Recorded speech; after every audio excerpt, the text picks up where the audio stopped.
Well, it's no secret this past winter was one of the warmest on record here in the QCA. Earlier this week, a new report was published looking at the impact of climate change specifically in our region.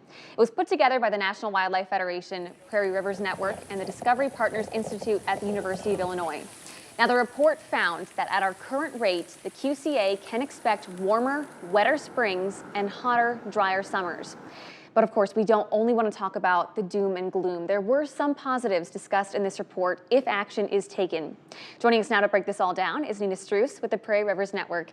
Nina, thank you so much for being back here. Thanks for having me. You might remember we had Nina here to preview this report, and now that it's finally out, it's exciting. We have it, finally. Right there in your hands. Yes. Why don't we start with the flooding, always a huge concern here. What are some of the structures that are most at risk for flooding? Yeah, so flooding was, as we had talked previously, one of the biggest identified risks from community members. And when we look at our modeling, we're going to see some potential effects to infrastructure, so bridges especially, all of the bridges being potentially affected, and then some businesses, especially those that are along the floodplain, places that maybe haven't flooded before, so places like the Isle Casino in Bettendorf. We have other places like Cargill Ag Horizons, even places, community places,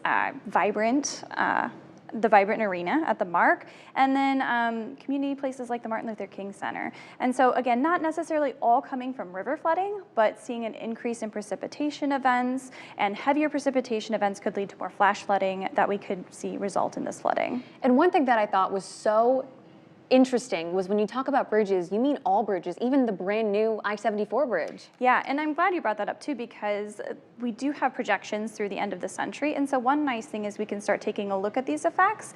And then from there, we can easily see if there are ways that we can work with nature. Are there things that we could be implementing? Could we be looking at ways to modify the infrastructure to help support rather than work against Mother Nature? What about the heat risk too? Yeah, so extreme heat was one of the other climate risks identified by the communities.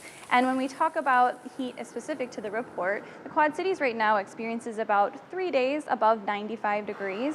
And so by the end of the century, we could be close to 2 months of days above 95 degrees. So when you think of the effects of that, of not being able to get outside, those who have to be outside and the health effects that come with that, plus, you know, that affects our biodiversity, our ecosystems as well, and plus air conditioning bills, right? So we talk about it from an economic standpoint too. When we talk about all these impacts, though, not everyone is impacted equally. What populations locally are going to be most affected by this? Sure, and so we asked the community members, and it was continually identified as, you know, lower socioeconomic, lower income communities are definitely going to be experiencing those effects. Those who live within the floodplain, those who may not have access to things like air conditioning. Also, too, we have to think of the BIPOC communities too. So Black, Indigenous, people of color tend to be more adversely affected as well.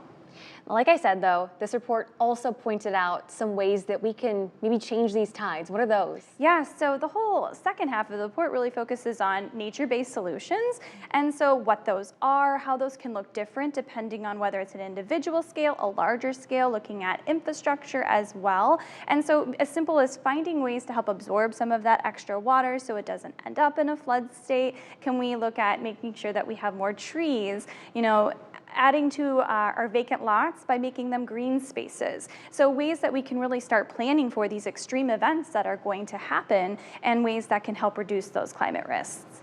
Nina, I know you and the whole team put a ton of work into this. It's got to be good to finally get that out. Yeah, it is. And if this feels overwhelming, because it is, you know, quite thick, there's some really good maps, modeling that was done by DPI in here before and after with those nature-based solutions. But also, too, the executive summary is a really great read. It's brief and gives you a really good overview also.